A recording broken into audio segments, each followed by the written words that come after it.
जब किसी देश की संस्कृति, संस्कार, धर्म, परंपरा और उसकी कीर्ति संकट में हो तो उस देश के युवा को खुलकर विरोध करना चाहिए और लड़ना चाहिए अपने हक और अधिकारों के लिए, बदले में चाहे जान देनी पड़े या जान लेनी पड़े। कलयुग में तुम्हें तुम्हारे हक का कुछ दिया नहीं जाएगा, बल्कि उसके लिए तुम्हें महाभारत करनी होगी। तुम्हें लड़ना होगा, तुम्हें अपने अधिकारों के लिए, अपने हक के लिए।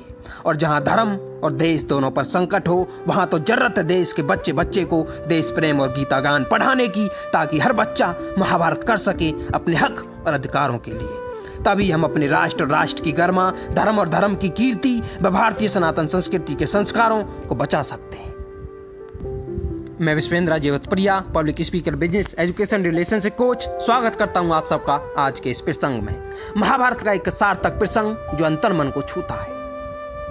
मेरी बड़ी इच्छा है आप लोगों तक इसे पहुंचाने की, क्योंकि ये आज की पीढ़ी के लिए, आज की युवा पीढ़ी के लिए सख्त जरूरत है इस प्रसंग से एक सीख लेने की। महाभारत युद्ध समाप्त हो चुका था। युद्ध भूमि में तत्र यत्र योद्धाओं के फटे वस्त्र, मुकुट, टूटे शस्त्र, टूटे रथों के चक्के, छज्जे आदि बिखरे हुए थे और वायुमंडल में पसरी हुई थी घोर उदासी। गिद्ध, कुत्ते, सियारों की उदास और डरावनी आवाजों के बीच उस निर्जन हो चुकी उस भूमि में द्वापर का सबसे महान योद्धा देवव्रत भीष्म पितामह सरसैया पर पड़ा सूर्य के उत्तरायण होने की प्रतीक्षा कर रहा था, अकेला।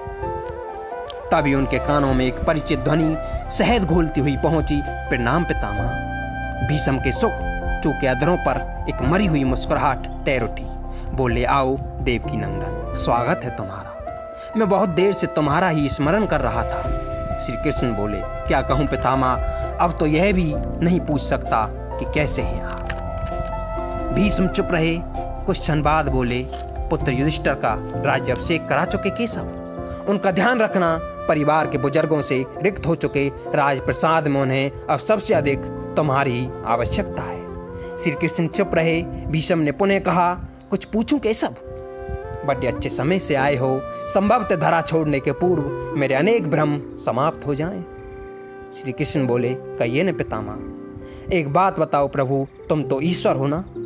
श्री कृष्ण ने बीच में ही टोका, नहीं पितामह, मैं ईश्वर नहीं, मैं तो आपका पुत्र हूं पितामह, ईश्वर नहीं। भीष्म उस घोर पीड़ा में भी ठटा के हंसे और बोले, अपने जीवन का स्वयं कभी आकलन नहीं कर पाया श्री कृष्ण, सो नहीं जानता कि अच्छा रहा या बुरा। पर अब तो इस धरा से जा रहा हूं कन्हैया, अब तो ठगना छोड़ दे रे, अब तो ठगना छोड़ दे रे। श्री कृष्ण जाने क्यों भीष्म के पास सरक आए और उनका हाथ पकड़कर बोले, कहिए पितामह। भीष्म बोले, एक बात बताओ कन्हैया, इस युद्ध में जो हुआ वो ठीक था क्या? किसकी ओर से पितामह? पांडवों की ओर से या कौरवों की ओर से? कौरवों के कृत्यों पर चर्चा का तो अब कोई अर्थ ही नहीं कन्हैया, पर पांडवों की ओर से जो हुआ वो सही था।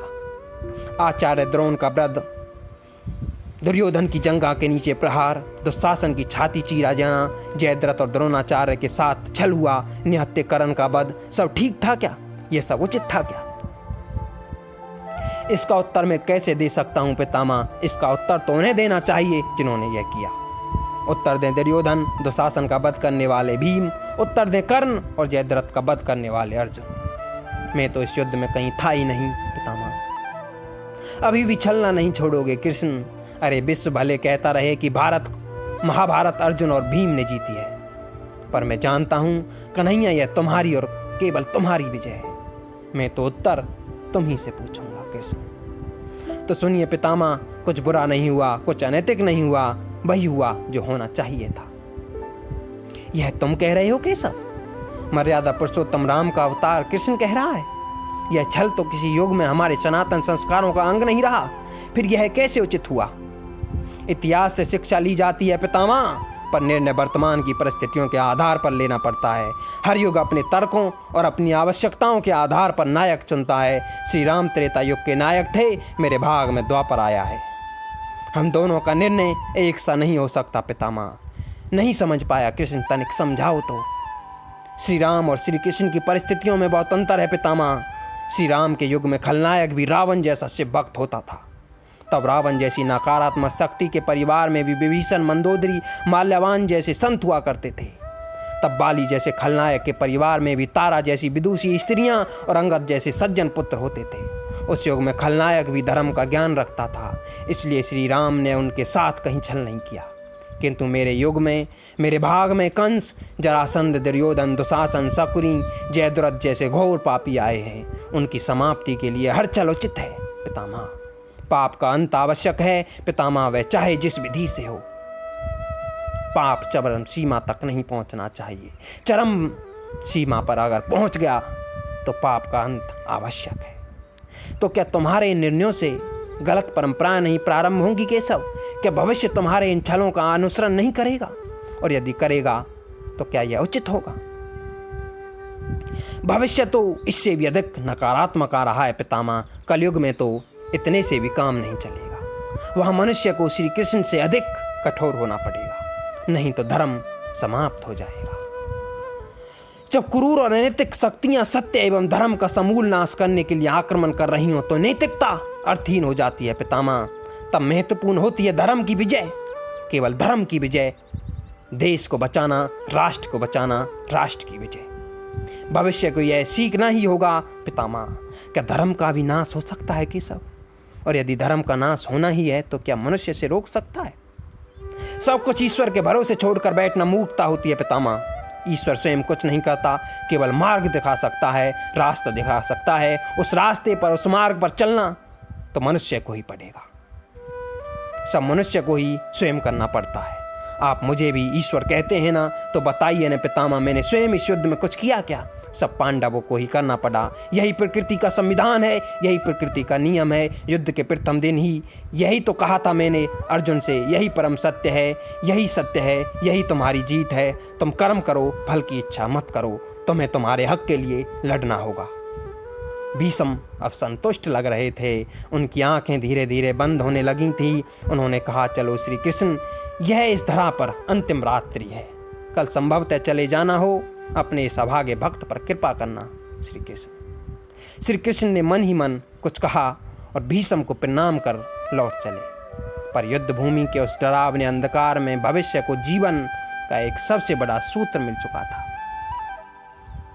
पर युद्ध भूमि के उस डरावने अंधकार में भविष्य को जीवन का सबसे बड़ा सूत्र मिल चुका था। जब अनैतिक और क्रूर शक्तियां सत्य और धर्म का विनाश करने के लिए आक्रमण कर रही हों तो नैतिकता का पाठ आत्मघाती होता है। यही तो मैं चाहता हूं पितामह, यही तो मैं चाहता हूं।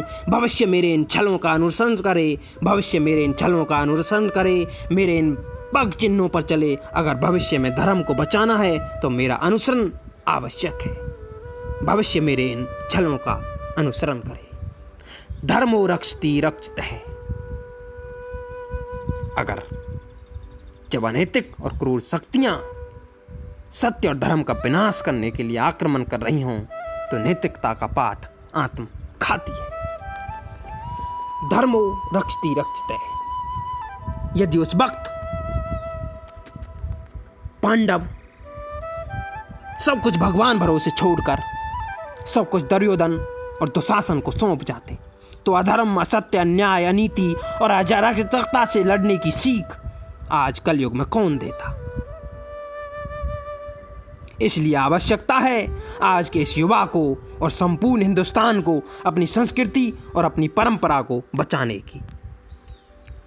जब किसी देश की संस्कृति, संस्कार, धर्म, परंपरा और उसकी संस्कृति, कीर्ति संकट में हो तो उस देश के युवा को खुलकर विरोध करना चाहिए और लड़ना चाहिए अपने हक और अधिकारों के लिए। बदले में चाहे जान लेनी पड़े या देनी पड़े, चाहे कुछ भी करना पड़े, लेकिन अपनी शक्ति, अपने राष्ट्र, अपने सम्मान, अपने देश की गरिमा, अपने देश की कीर्ति, अपने धर्म और अपनी सनातन संस्कृति तो बचाने के लिए कुछ भी करना पड़े, लेकिन उसे हर हाल में बचाना है।